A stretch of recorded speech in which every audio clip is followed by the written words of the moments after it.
Welcome to Throw Off the Lines, the podcast where we navigate life's changes, explore new horizons, and embrace the journey. I'm your host, Stephanie York, an executive coach with a passion for charting new courses on the water and in life. Ready for some total change? Let's dive in. Well, hi there, and I'm really excited to have you on today's episode. It is a really good one. We kind of had a theme going where I've been talking a lot to my clients and my friends and focusing on myself about resilience. And I just posted the podcast for resilience.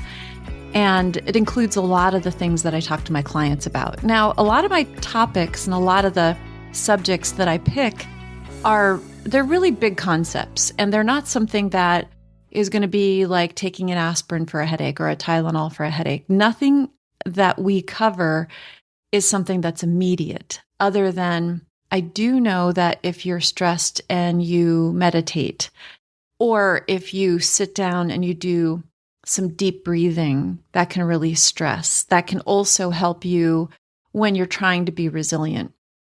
Kind of stopping and taking a pause and really working on being mindful and in the moment. I did a little bonus mindfulness walk meditation.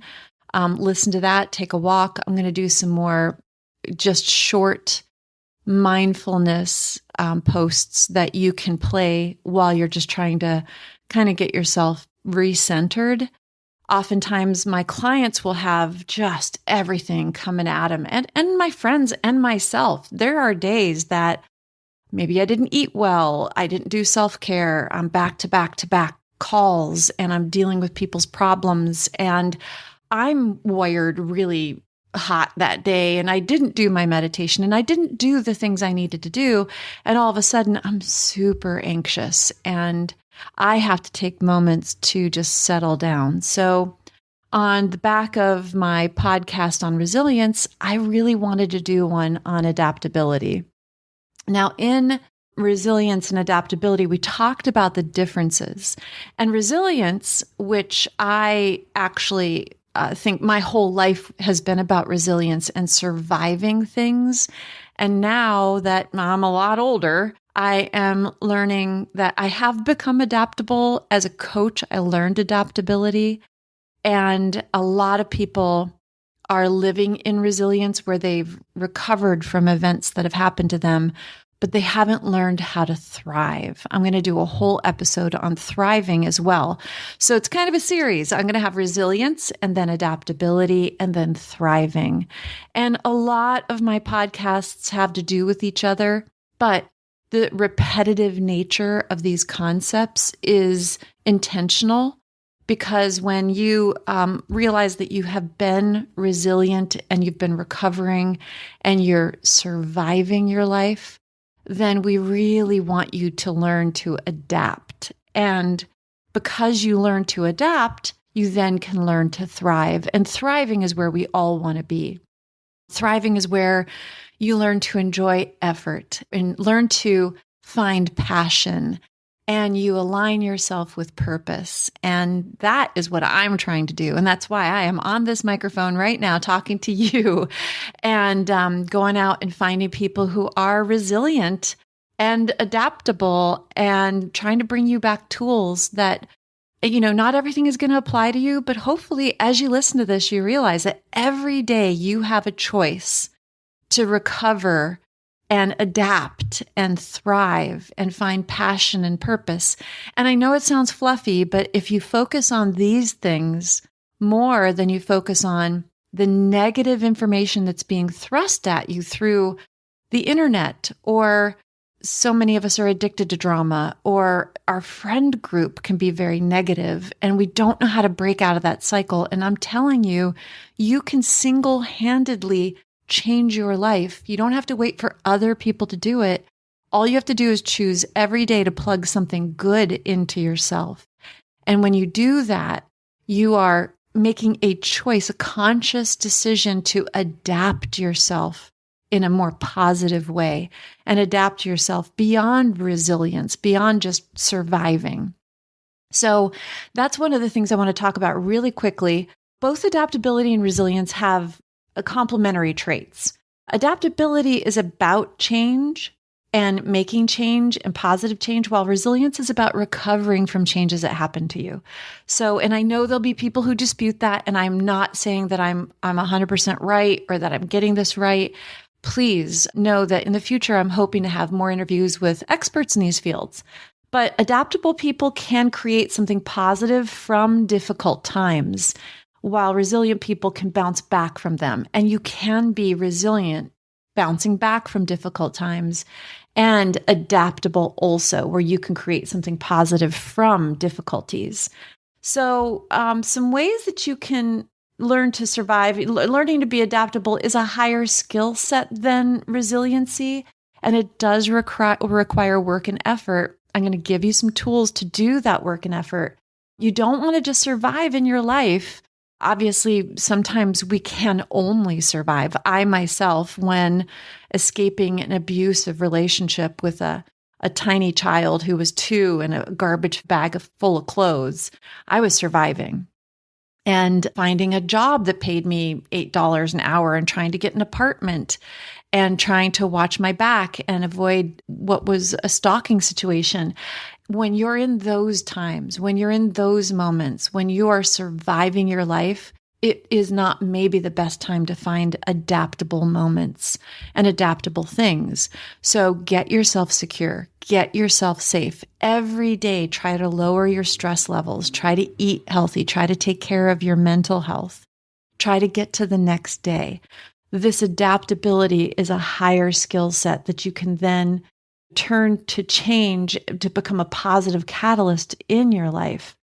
And after all, change will always happen. Change will happen to us, but you cannot stop it. So learning to deal with it over time and getting the skill set to thrive in that is what I'm hoping this podcast is about. If you're in a safe place and you found that you have survived and you're resilient and you're now in a moment where you can take a deep breath, then let's learn to become more adaptable when change happens to us. So be safe, be secure, and then adapt.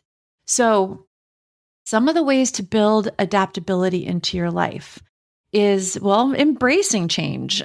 You know, I want you to learn to be meditative. And if that means you can't sit still, you know, Balance is a great app.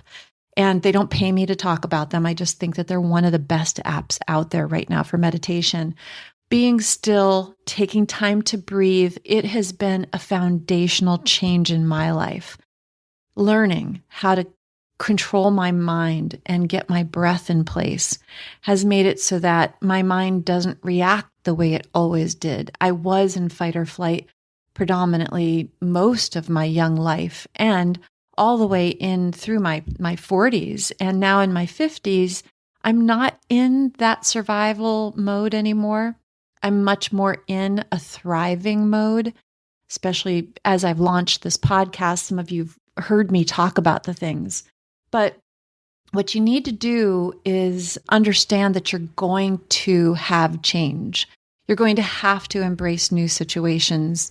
Weather changes have come. We happen to move. We have health issues.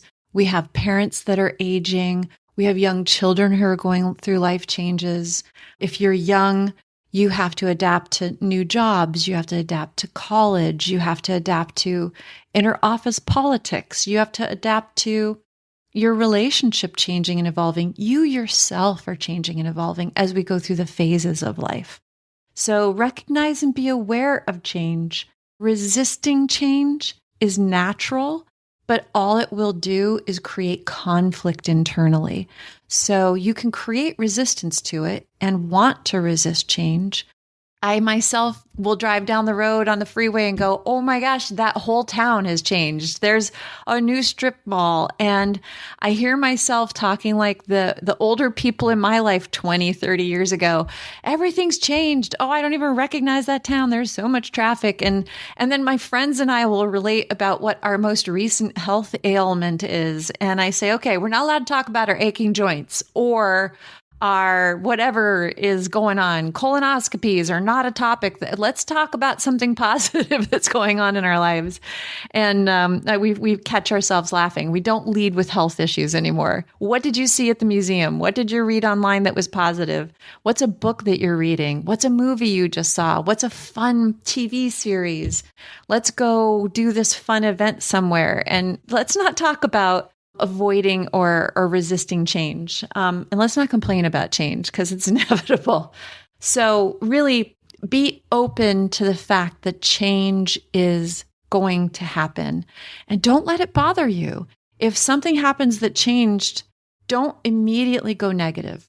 Just have a little button. I love little cue cards and things. I get a Post-it note, write change on it and put it on the wall in front of your computer. And when something changes, give yourself permission to acknowledge, oh, that's a change.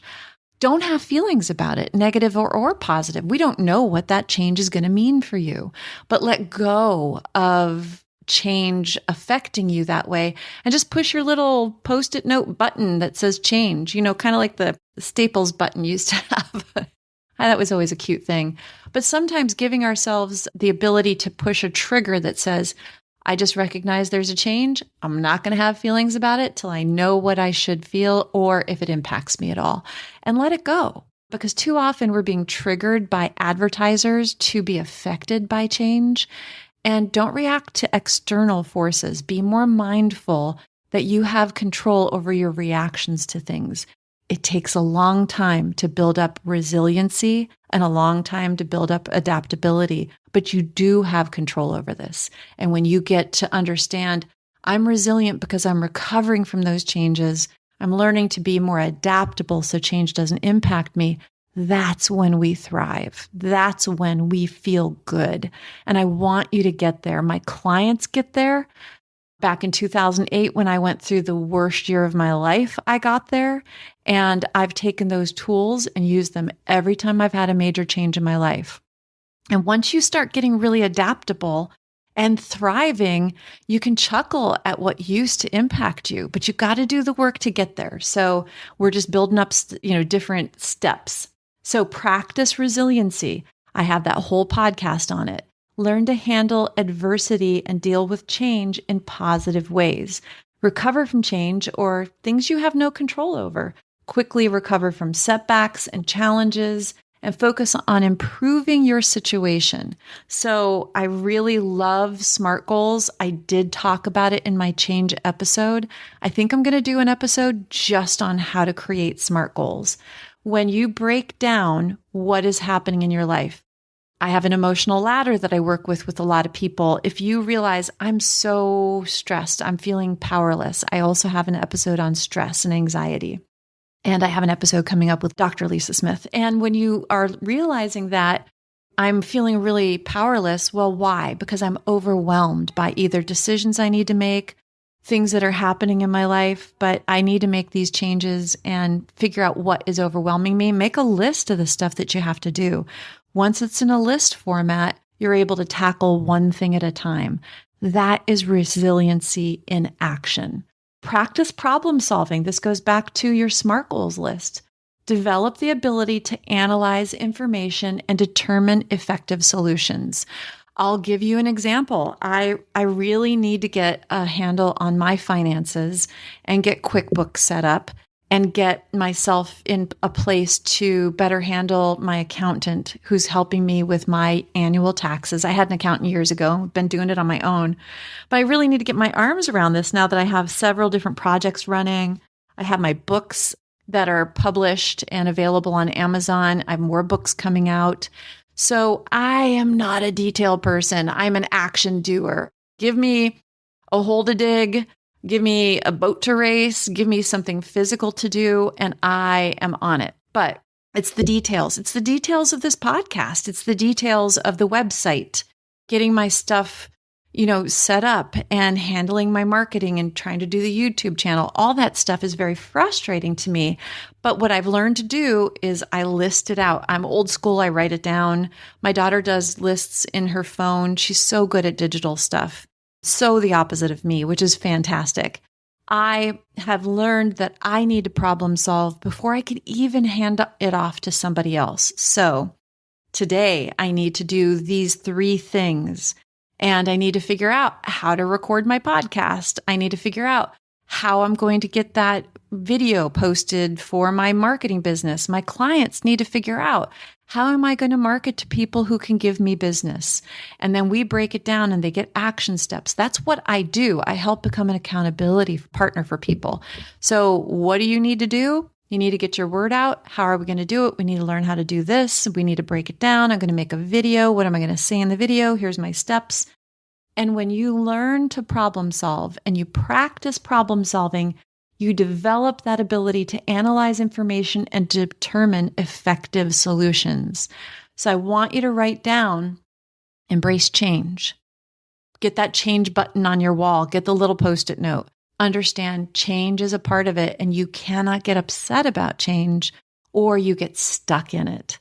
And practice resilience. Look back at things that you overcame. Look at your childhood. Look at all the big problems. And sometimes we feel overwhelmed with things that are happening in our lives. But you survived to now. Those things you thought you couldn't survive, you made it through. So right now, you have the ability to problem solve. Do not get upset about things that are overwhelming you. Do not think that it's going to take a mountain to climb to get through. Break down your problems into small pieces and then try to solve one at a time. If you've done a bunch of focus work, but again, because I'm not a detailed person, I give myself a half hour, I set a timer, I focus on the problem. Maybe it's I've got to go and fix my credit cards and I need to go on to the credit scoring agencies. I froze my credit and I need to go back on and I need to figure out one of the credit reporting agencies. Okay, I'm going to give myself a half hour to do that because it's pretty frustrating. And I'm going to have a piece of paper next to me where I can write down notes. And then when my alarm goes off, I'll close down what I'm working on. And if I haven't finished it, I'll put it back on my to-do list to not focus on today, but I will have done the work on learning to problem solve that problem. I'll go get an apple, or I'll make lunch, or maybe I'll make a cup of tea, and then I'll feel good. I made progress. I'm learning to problem solve. Some of my people that I start coaching, especially when we're in the beginning of problem solving and analyzing problems, we have to really take 5 minutes to problem solve and then give ourselves a break. If they need to call past clients, they need to call to handle problems that they're having in their business. Calling can be very intimidating. We get a script for them, and then we set a time that we're going to make those calls, and boom, 5 minutes worth of phone calls, and then we refocus. And we don't let ourselves stop that 5 minutes. We just go charge ahead. But 5 minutes, you've got 5 minutes today to problem solve. And then when you flex those problem solving muscles, they get stronger. And then tomorrow, maybe you can do 6 minutes. But tomorrow you try again, or you try again later on today. Every time you learn to do it and you feel that accomplishment, you are starting to build a mindful practice of effort. And I've got the whole episode on effort. Go back and listen to that because it is you solving problems and learning that the effort gives you the accomplishment. And the more you reward yourself by acknowledging that accomplishment, the more that you're able to put in more effort. It's all cyclical, but you have to learn to develop these skills. So another way to be adaptable, obviously, is practice mindfulness. It can help you become more adaptable. Meditate. Be mindful. Be in the moment. Shut off the YouTube. Shut off the TV. Be present. How do you feel? Check in with yourself. Am I feeling overwhelmed? Did I allow myself to lose an hour of my day on Facebook, on social media? Turn off. To get rid of the apps. I have a 10-minute social media timer on my phone, and I only go on there for 5 minutes on one, 5 minutes on another, and then it shuts down on my phone.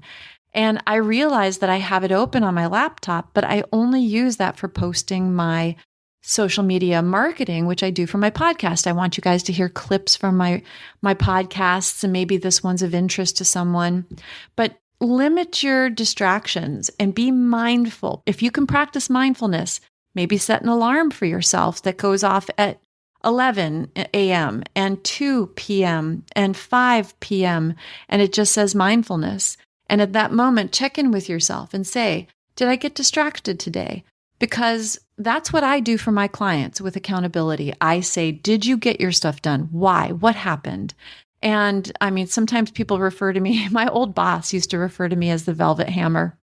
He'd say, Steph, you've got such a gentle voice, but boy, some of the stuff you say is really hard, like a hammer. Because if you want to do these things and you want to live a more purposeful, fulfilled, thriving life, you have to meet yourself. And when you say, I'm going to make these changes and you don't make them, you got to look in the mirror. I can't make those changes for you. I can't promise you any of these things. I can't promise myself these things unless I put in the effort. So be mindful every day. I'm going to have more mindfulness bonus episodes. I have a mindfulness walk. I might do a podcast just on mindfulness, but all of these things are refocusing you on getting out of just being resilient and being more adaptable and then thriving. So build a support network always. The way to be adaptable is to have your friends and your family, colleagues, mentors, somebody there for advice and support. If you're all by yourself, it is incredibly overwhelming. And a lot of people cut themselves off. They don't feel that they're worthy. I talk to a lot of people in recovery. I talk to a lot of my clients that they don't feel like they should reach out to people because they should be able to solve problems on their own. And I'm saying that in most longevity studies, people who had friends and family and networks not only lived longer, but thrived in living longer. So I have a whole episode on making friends, and I'm going to do an episode possibly on networking. Let me make a note about that. And part of that is going to be making a connection with people who have like-minded experiences. So many people were cut off during COVID. And I just met a guy who does music for video games. And he had over time been really cut off and separated and felt detached. And for his mental health, he started really making a friend group. That's how I met him. We met at a dinner for a bunch of strangers and had a great time. And now he's going out and going to music and mental health wise, it's really helping him. But if you feel stuck, not only socially, again, the podcast for making friends is a good one, but professionally, reach out to people within your organization. Go on Reddit or Quora or LinkedIn and reach out and make mentorships. I try to get my clients to have mentorships within their businesses. Another thing a lot of people don't do because they don't think about it is make a list of all of your friends and make a list of your family members.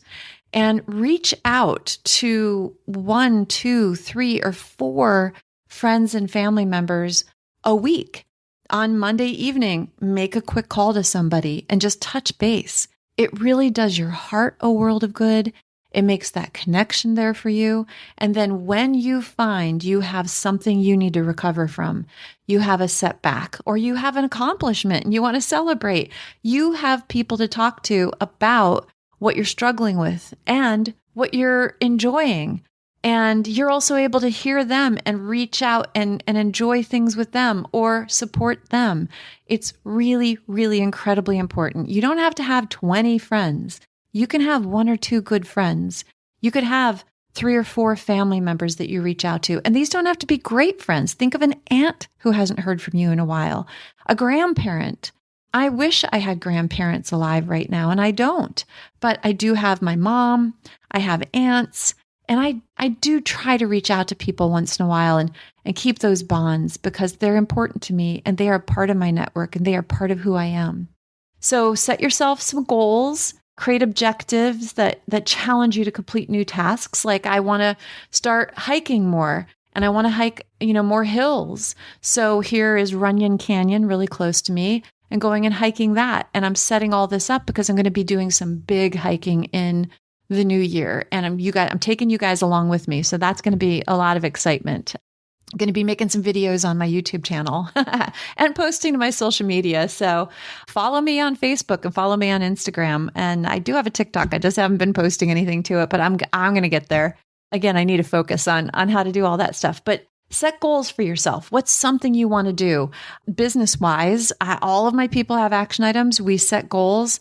I'm going to call 10 past clients this week or 5 a day and check in with them. Because if you're a professional who does a service for people, they depend on you for decisions in that field. You have to be reaching out to them because that's your business. So even setting one past client call a day is better than nothing.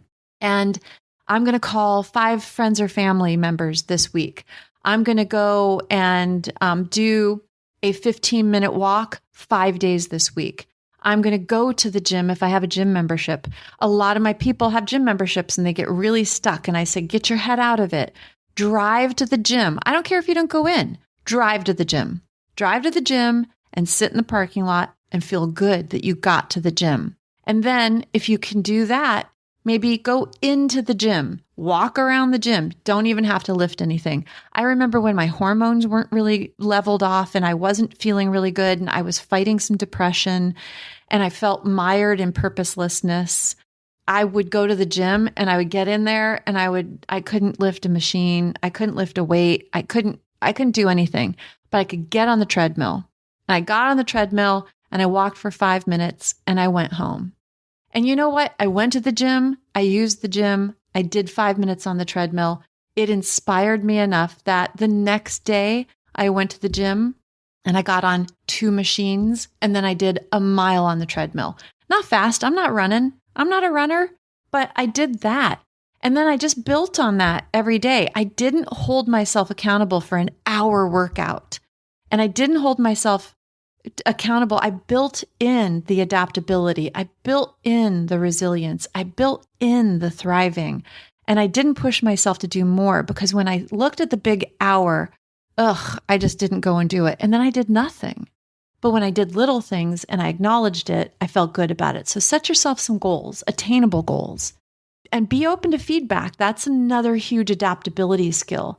Stay open to feedback and learn from it. Ask questions. Hey, did you hear my podcast? What did you think of it? I've gotten feedback from probably 10 people on my different podcast episodes who listened to it. I got some amazing feedback. My first couple were just sloppy. I just did them to get them done. They weren't structured well. Not even that this one is structured well. But what I did is I heard people. I listened to what they had to say and I'm adapting. And if you're hearing this and you have feedback for me, go to throwoffTheLines.com and send me an email, send me a message and let me know because I really do want to hear because I'm adaptable and I'm learning how to be more adaptable all the time. So be open-minded, be receptive to new ideas, new perspectives, and communication styles. I feel really bad for a portion of our country right now on both sides, the right and the left. They're so walled off in their silo. And I like to stay in the middle because I want to hear what is important to other people. I love people. I love personality styles. I love to see how people are adapting. I love to see how people think because so much is coming from fear right now. And I'm really hoping that we can start to convert to come from compassion. We don't have to come from love because that's a big stretch. But I do know one time I talked to my older brother and he had been listening to some far right podcasts and radio shows.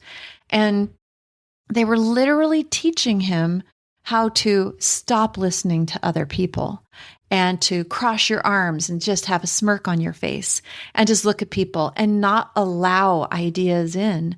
And I felt so bad because if you're listening to something that's telling you, oh, other people are evil, other people, it's just the devil trying to talk to you, or close yourself off from other people, they're just going to try to influence you, then that voice that's telling you to close yourself off from other people isn't trusting you to think for yourself. So being open-minded doesn't mean that you are easily influenced. Being open-minded doesn't mean somebody is going to change your mind.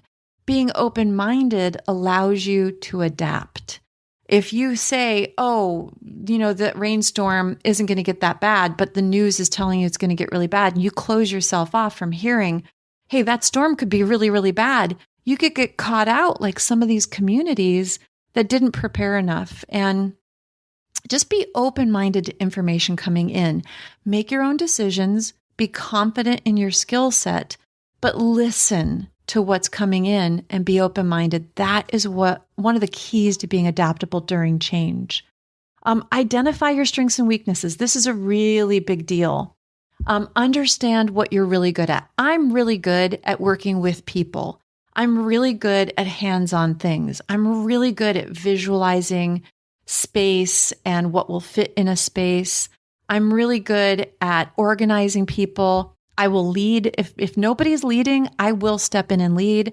I can also adapt to other leadership styles. I'm easily led, but I'm not really good at details. I'm not the best at organizing a detailed plan. I can give that up to other people. And so when I go into a situation, if I find somebody who's a really good leader, I can follow them. I've adapted to being a follower.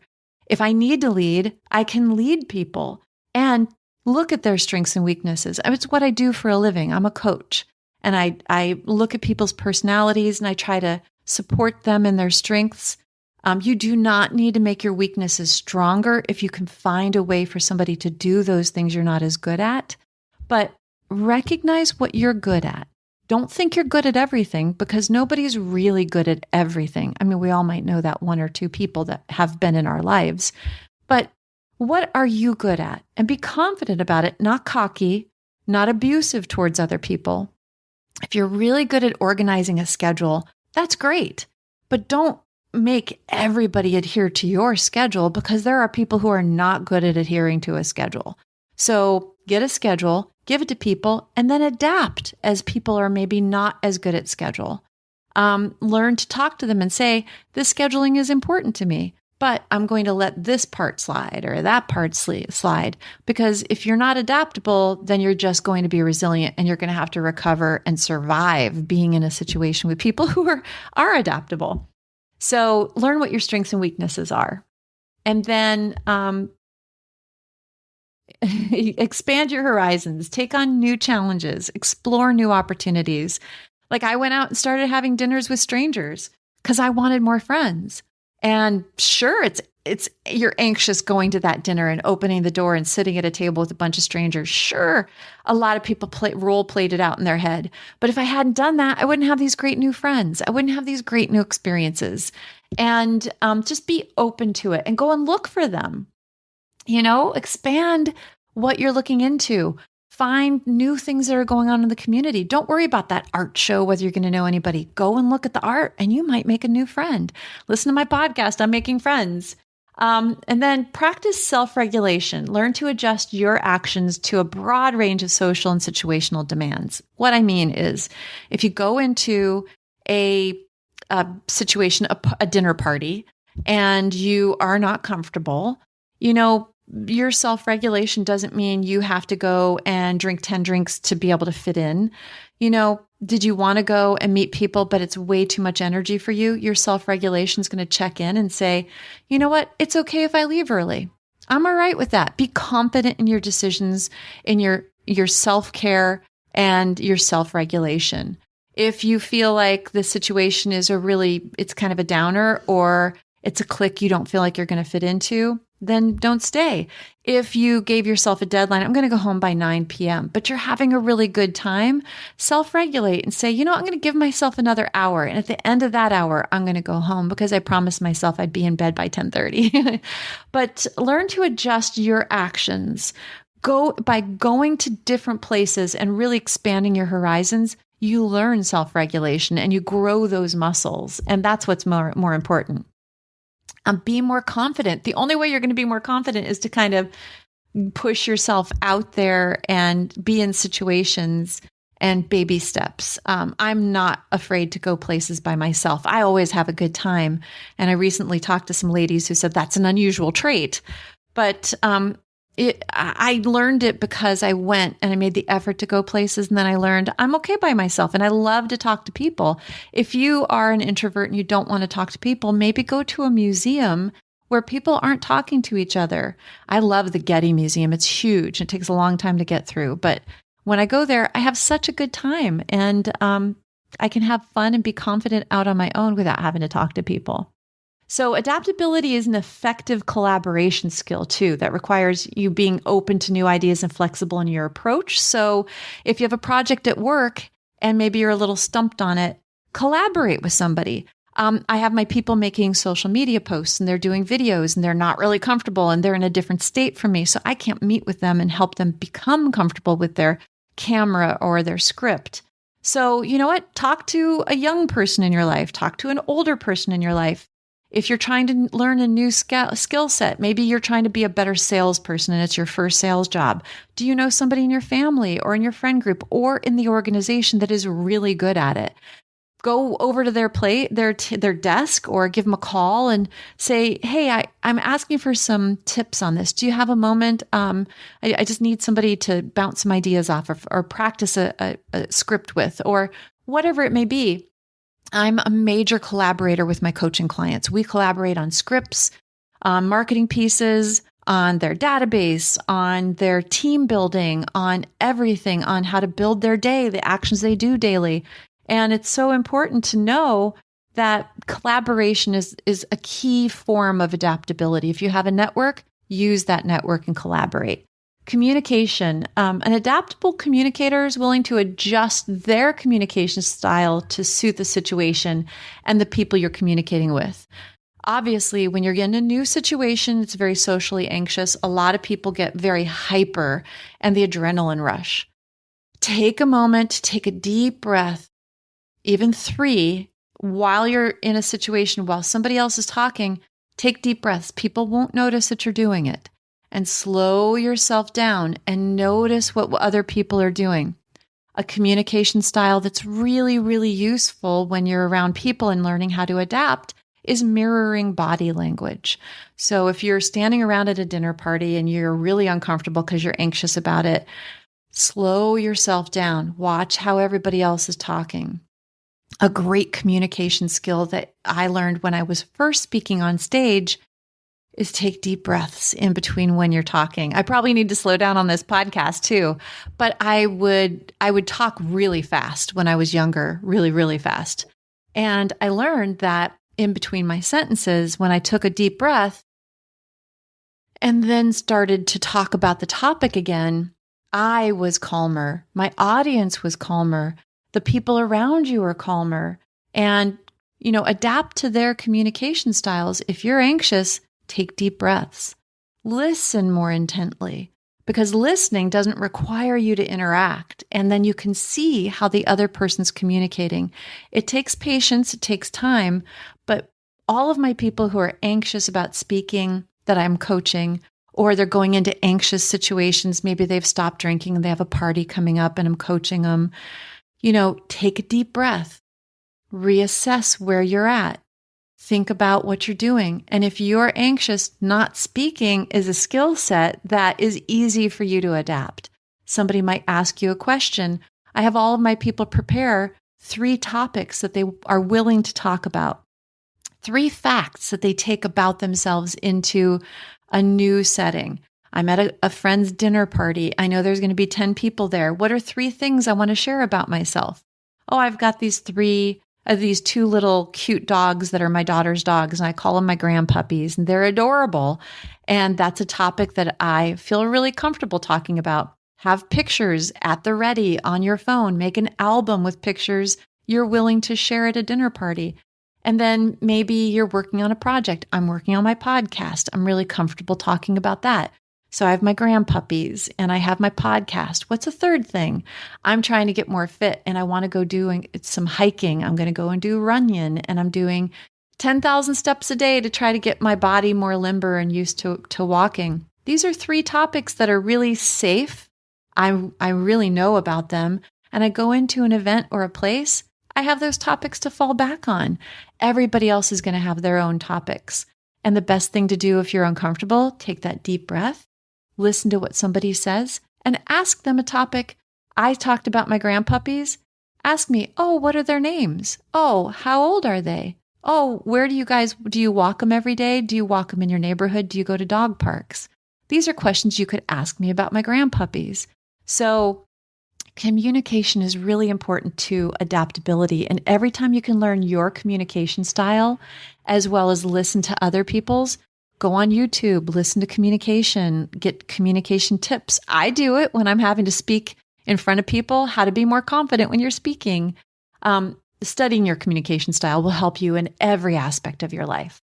And finally, the last thing I want to talk about, and we've gone on a long time on this, is push yourself out of your comfort zone. No matter what you're trying to do, adaptability can only be learned in an uncomfortable situation. You can learn about your communication style. You can practice expanding your horizons. You can learn how to get feedback and be more open-minded. But the only way to learn about your adaptability skill set is to make yourself uncomfortable. So do one thing, plan one thing that makes you a little uncomfortable, and get out there and practice adapting. In the show notes for this episode, I'm going to have this list in there so you can copy it down and relearn it. Take notes when you listen to the podcast. These are all things that I coach on as well. So hopefully you've gotten something from the adaptability episode. And resilience, if you're going through really, really tough stuff right now and you're trying to recover from really hard things, go to the resilience episode. And if you feel like I'm sick and tired of just recovering and just surviving things, and I want to become a more adaptable, come to this episode. Send this episode to people, because again, the number one thing I hear from people when they find out I'm an executive coach is they always say, oh, my coworker is always so stressed. Oh, my coworker or my family member, they're always just so hyper and so stressed. And all they talk about is how horrible their life is or how hard things are. Send them this podcast. That's what this is about. And if you're tired of hearing people complain and they're a drama addict, I'm going to be doing an episode on drama addiction. Send this podcast to them, because these are the tools that are going to help them adapt better and overcome resilience and hopefully break that cycle. Even if they break it a little bit each day, even if you have a circle of dramatic friends and you find yourself complaining or feeling overwhelmed all the time, you can learn to adapt. It's possible. And you can throw off the lines that are holding you back. What are you tied to? Let's cut those lines off. Let's throw them off. And let's set you on sail on a course of thriving and being happier. And watch for my podcast on thriving and my upcoming podcast with Dr. Lisa Smith. Some really good stuff coming up. And I hope that you have a total day. Thank you for joining me on Throw Off the Lines. If you enjoyed this episode, don't forget to subscribe for future episodes and extras, and leave a review. Share it with someone who needs a total inspiration. You can also find us on Facebook or Instagram and our Throw Off the Lines website. If you want to be a guest or have questions for the host, sign up on the website and we'll get back to you. Until next time, throw off those lines and live your best life.